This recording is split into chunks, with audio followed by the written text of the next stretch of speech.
Now you got this track called Hoax, one of your first Yeah, yeah, yeah. projects with my Mick Jenkins. with Mick Jenkins, Yeah. man. Like I honestly I think Mick is one of the most underrated artists to come out of Chicago. That boy go hard, just like you go hard.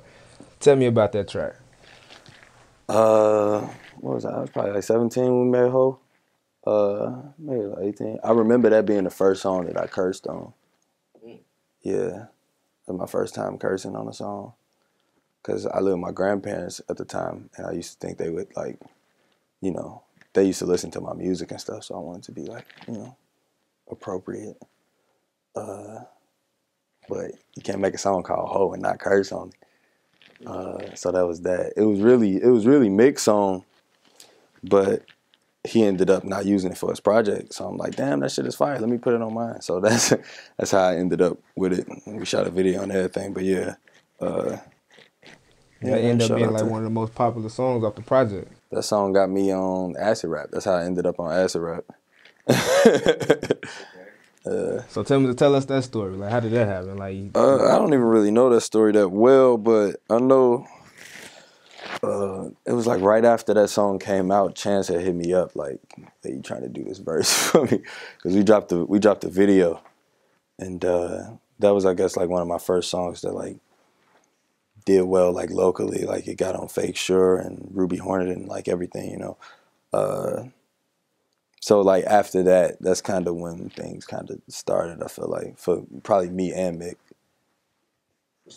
Yeah, because wasn't nobody posting us really before that. all right, so you and Mick, two rappers that got bars. Who wins in the rap battle between you two? I don't know. Don't either one of us rap battle So if y'all was to go head to head on the track, I'm talking on about the if y'all went track. on the track. Uh, Let me do the math. Hold on. I did at least like 4 or 5 songs with Mick now.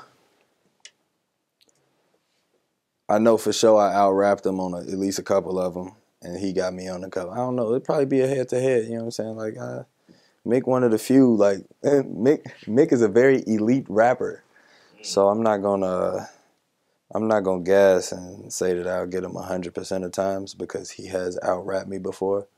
But I know I've also out rapped him plenty of times. So it's a toss up, man. It's flip a coin. So y'all don't go in there like, yo, I'm gonna get you on this joint. Uh, we know. We know it. Like, we in the studio together. You know what he going. You know what he trying to do. You know what he trying to do. We just did a joint the other day, and I left before he did his verse. And he sent it back, and I'm like, yeah, I know what I know. Okay. So give me the story behind the Pivot Gang movement. Pivot Gang. Pivot Gang, man, it's family, man. My brother was the one who came up with the name Pivot Gang. It came from an episode of Friends. Yeah, they was moving his couch and yelling out "Pivot," and the rap he watched. He bought like a season, and then he wrote a rap the next day, and then in it he said, "This the Friends movement, moving couches, call us the Pivot Gang," and since then we just been Pivot Gang. That's probably like 2011. But yeah, it was a dope time in life, man. Shout out to 2011, man. Everything changed after Yeah, that. 2011. That was around that 2011, 2012. That was like Chicago's push when Yeah, it came to hip yeah, hop. And now we at a point where a lot of our artists is like going crazy, like, yeah, but it don't seem like we got that same vibe like we had back then. What do yeah. you think we can do to get that vibe back? Uh, I don't know. I don't know if people want that vibe back. I think people just want like a real Chicago, and they want it to be popping. They want it to be popping. I think that's what artists want. Artists want opportunity. Fans want more music out of Chicago. And I think, we one of the few places in the world where I feel like what we do becomes what everybody else does. Like, we put out records, and then, you start hearing other cities' records sound like our records and stuff like that. And not just the big artists in Chicago, not just like Chief Keef and them, but like also like, smaller artists that, you might not even know. but you know, artists from other places know and follow, and you know, this is one of those things, man, where it's like, you know, everybody growing, and that's all you can really ask for. Like, you know, it's more opportunity here now than when we was kids, and when my dad was coming up, and when my granddad. You know, it's like it's more, especially for artists. Like it's you know, it's becoming a scene here, and it's like it's possible to make a living off of your art here, and that's something that, you know, if you wasn't signed to a major label, where we never really was able to say. So it's like, I think it's dope. I think we just got to keep it up, you know. Okay. So what are you doing right now as an individual? What are some things that you're doing to keep it up?